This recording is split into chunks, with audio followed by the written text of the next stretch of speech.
Aston Villa 1, Tottenham Hotspur 2, and anyone who watched the game, anyone who was there, like I was in the whole end tonight, you have to wonder why they didn't bother the players.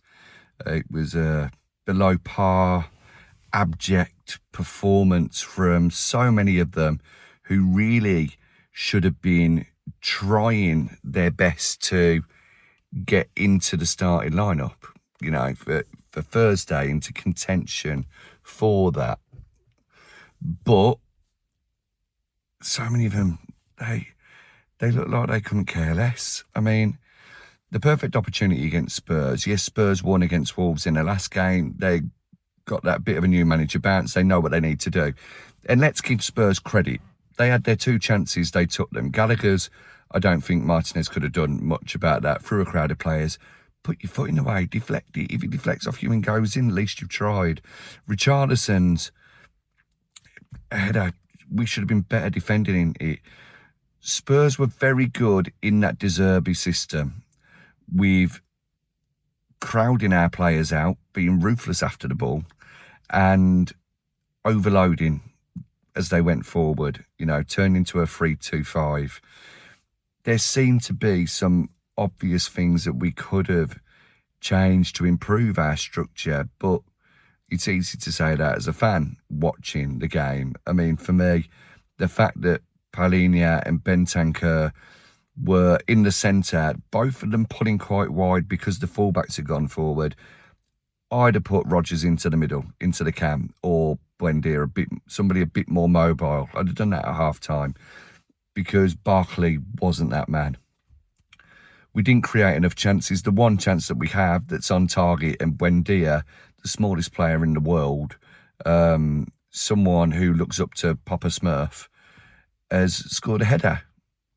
And he did very well to get that header. He obviously wants to play on Thursday.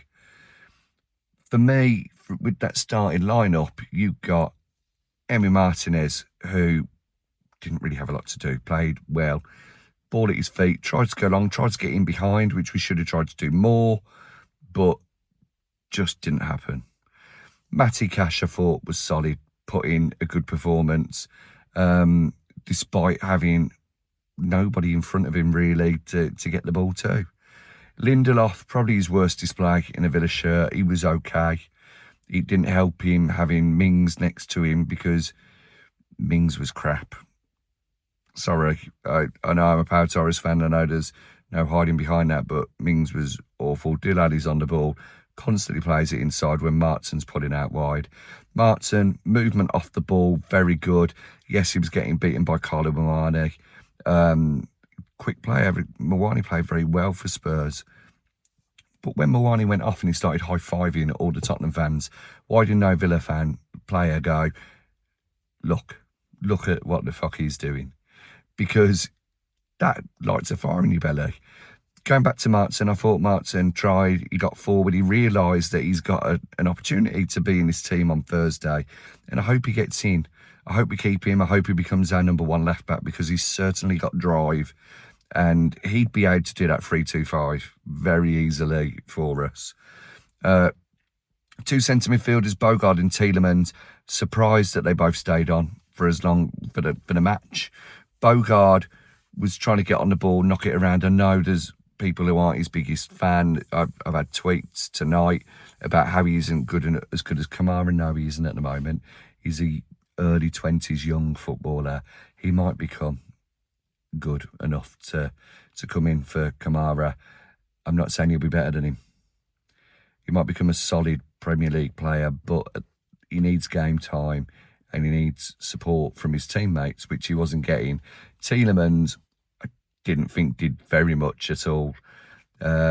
Started to come alive a little bit towards the end. Then our three behind Abraham.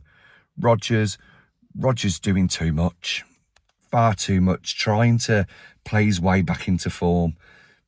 And it's at that time that you need to, as a player, go, right, 2 to 3 touches max. Take a touch, pass it off, move. Take a touch, pass it off, move. That short, quick football, moving, keeping your opponents guessing as the game goes on, then starting to take the game to them. Some good runs.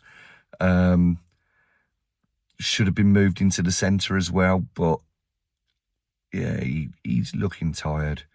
I imagine there's quite a few Villa fans at the moment who would say that if we got over 100 million bid for him in the summer, that we'd sell him. I'm one of them. I would, but it's because of the money, and it would only be to buy an PSG or a European team. Though, however, first I tried to sell my fringe players. Barkley started quite well, but he's not mobile enough, not good enough. Sancho, I hope he doesn't play for us again. He did nothing. There were times he was standing still when Cash had the ball, and he had that good little spell at one point, but he's blatantly going to Borussia Dortmund and in the summer, and he's thinking about that. Really, he should be pushing on to try and get into that European semi-final team for Thursday, but he won't. He won't. It'll be Buendia now, I'd hope. And that says something, because Buendia is an impact player at best. And Abraham didn't do anything. He didn't have the service, but he did nothing. Ollie Watkins, when he came on, he stretched the game. He tried. Buendia, of course, got the goal. Leon Bailey,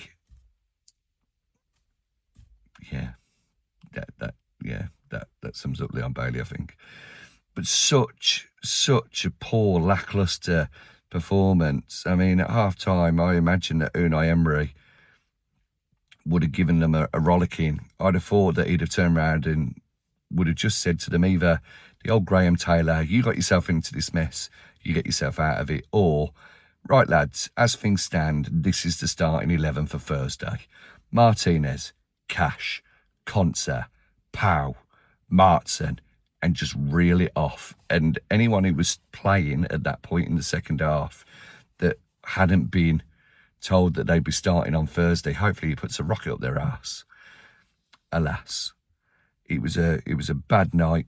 Tottenham played well under De Zerbi next year without distractions in Europe, and that if they stay up, they should be pushing on again for that top 8 for European places. It's a bitter pill to swallow. It's a hard pill to swallow. Tonight is when we needed to win after Bournemouth's victory. But all will be forgiven, all will be forgotten. If we can beat Nottingham Forest on Thursday, it will show that it was a tactical gamble worth taking. And Burnley next week, a win against Burnley should hopefully be enough to get us into the Champions League. I know Bournemouth can mathematically still finish above us if we don't get any wins, but they've still got Manchester City, and Manchester City have got an awful lot to play for. So let's see what happens. Poor performance, a lot of players there who need to be moved on. Considering the season that we've had, we've punched above our weight when you look at the money we've spent and the injuries that we've had as well. But let's be completely honest, Villa fans, if you pick your strongest 11, how many of those players on the bench do you think, actually, they're unlucky not to be starting today in terms of their class and quality? Because at the moment, I don't think there's many. Anyway, we'll be talking about Forest later in the week, I'm sure of it. Until then, let's try and stay positive. Let's wake up in the morning with a clear head on a bank holiday Monday. And remember that Unai, we trust. He's got to finals of European competitions before, particularly this one. And hopefully, we'll see a reaction on Thursday. Cheers, Tar. Thank you very much. Up the Villa.